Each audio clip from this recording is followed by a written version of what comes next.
Bonjour et bienvenue sur WebSaveTime, Lucas Bargan ici, fondateur de WebSaveTime, j'espère que vous allez bien. Et aujourd'hui on se retrouve pour un petit tutoriel concernant la création des emails et des thèmes d'emails. Et on va voir ensemble comment utiliser l'éditeur pour les emails. Donc ici j'ai créé un nouveau thème pour vous, donc tout simplement il faut créer un thème, c'est assez simple. Vous suivez les étapes, vous choisissez le thème que vous voulez et ensuite on arrive ici dans l'éditeur. Donc ici c'est un email que j'ai créé spécialement à l'occasion de la nouvelle version WebSaveTime 3.0. Il reprend une liste en fait de toutes les nouveautés de WebSaveTime. Alors ici vous voyez que en fait l'éditeur d'email il est exactement pareil que l'éditeur de page. En fait, l'éditeur de page est exactement le même que l'éditeur d'email, mais simplement vous aurez moins de possibilités dans l'éditeur d'email et c'est normal parce que les emails, on ne peut pas faire exactement la même chose qu'avec une page web. Et donc ici vous avez des outils et des blocs comme d'habitude. Ensuite, vous pouvez ajouter également les valeurs des contacts. Ça, c'est toujours disponible. Donc simplement vous pouvez copier ceci et puis vous l'ajoutez ici, vous faites un double clic et ensuite vous pouvez ajouter ça. Alors évidemment il faudra l'adapter avec la police que vous utilisez et la taille de texte.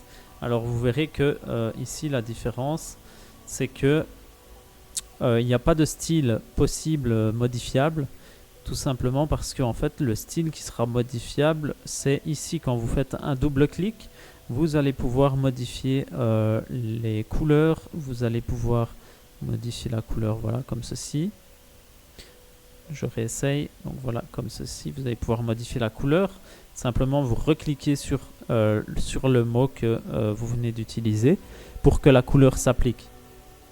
Ensuite vous pouvez également bien sûr toujours faire du gras, des italiques ou souligné ou surligné et vous pouvez choisir la police et la taille des textes.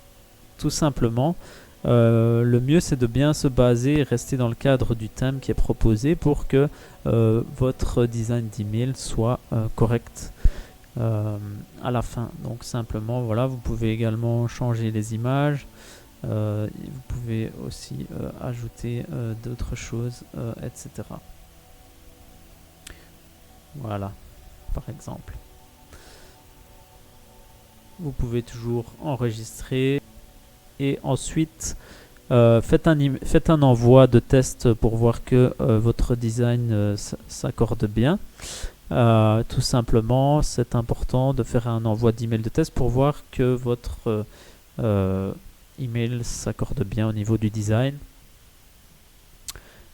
Et tout simplement, si vous voulez un détail plus poussé de l'éditeur, n'hésitez pas à voir notre second tutoriel concernant l'éditeur de page, où là on explique plus en détail tout l'éditeur. Donc voilà, n'hésitez pas si vous avez des questions dans les commentaires et je vous remercie pour votre écoute. À très bientôt.